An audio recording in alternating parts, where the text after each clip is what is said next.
નમસ્કાર. નવપ્રવાહ ગુજરાત ન્યૂઝમાં આપનું હાર્દિક સ્વાગત છે. દેવગઢ બારિયા ખાતે પંચાયત અને કૃષિ મંત્રી શ્રી બચુભાઈ ખાબડની ઉપસ્થિતિમાં જિલ્લા કક્ષાના 78માં સ્વાતંત્ર્ય દિનની ઉજવણી કરાઈ. છેલ્લા 10 વર્ષોમાં સરકારશ્રીએ 4 કરોડ 21 લાખ જેટલા આવાસોનું નિર્માણ કરીને ગરીબોને આપ્યા છે. આમ વ્યક્તિગત અને સામૂહિક યોજનાઓના લાભ લાભાર્થીઓને હાથોહાથ પહોંચતા કર્યા છે. આપણા દેશની માટીના કણકણમાં શૂરવીરતા અને સાહસોની ગાથા વણાયેલી છે. દેશવાસીઓ માટે પોતાનું હસતા હસતા બલિદાન આપી શહીદી વહોરનાર વીરોને શ્રદ્ધાંજલિ આપવાનો આ દિવસ છે. વડાપ્રધાન શ્રી નરેન્દ્રભાઈ મોદીએ મેરી મિટ્ટી મેરા દેશ, હર ઘર તિરંગા તેમજ વન મહોત્સવ જેવા રાષ્ટ્રીય અભિયાન થકી દેશને જોડવાનું એક ઉમદા કાર્ય કર્યું છે. શાળાઓના વિદ્યાર્થીઓએ દેશભક્તિ તેમજ આદિવાસી ગીતો પર સાંસ્કૃતિક કાર્યક્રમો રજૂ કરતા સમગ્ર વાતાવરણ દેશભક્તિમય બન્યું હતું.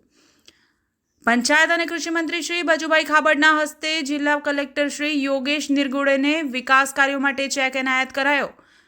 કાર્યક્રમના અંતે મંત્રીશ્રી તેમજ ઉપસ્થિત સૌ મહાનુભાવોના વરદ હસ્તે ધોરણ 10 અને ધોરણ 12ના તેજસ્વી વિદ્યાર્થીઓનું સન્માનપત્ર અને ઇનામ આપી સન્માન પણ કરવામાં આવ્યું હતું.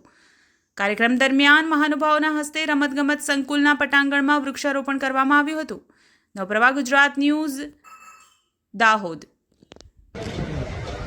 ભારત વર્ષના આઝાદીના સુવર્ણયુગ એ યુગની અંદર વિકસિત ભારત, એમાં દેશના વડાપ્રધાન શ્રીમાન નરેન્દ્રભાઈ મોદી ત્રીજી વારના દેશના વડાપ્રધાન અને 11મી વાર દેશના લાલ કિલ્લા પરથી આજે ધ્વજવંદન કરીને જનતાને સંદેશો પહોંચાડ્યો છે.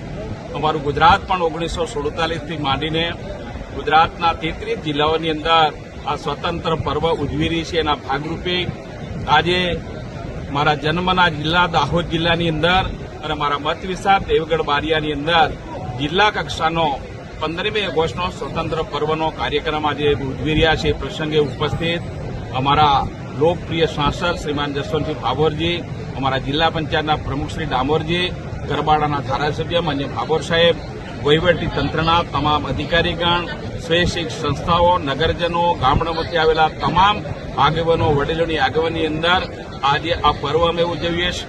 સાંસ્કૃતિક કાર્યક્રમ પણ આજુબાજુની શાળાઓએ કર્યો છે. આગામી દિવસોની અંદર દેશના વડાપ્રધાન શ્રીમાન નરેન્દ્રભાઈ મોદીએ વિકસિત ભારતના સંકલ્પ સાથેની યાત્રાની શરૂઆત કરીને આઝાદ ભારતના 2047 અંદર ભારત પૂર્ણ વિકસિત થાય, સમગ્ર દેશની જનતાને સંદેશો આપ્યો છે. એમ અમારો દાહોદ જિલ્લો પણ આગામી દિવસોની અંદર તમામ ક્ષેત્રે પ્રગતિ કરીને વિકાસની દિશાની અંદર આગળ વધે. વહીવટીતંત્ર, ચૂંટાયેલા સંગઠનની પાંખ અને પ્રજા સૌ સાથે મળીને આવનારા દિવસોને સમગ્ર દાહોદ જિલ્લાના તમામ ક્ષેત્રોની અંદર પ્રગતિના વિશ્વાસ સાથે આજનો અવસર મેં ઉજવ્યો છે. Thank you.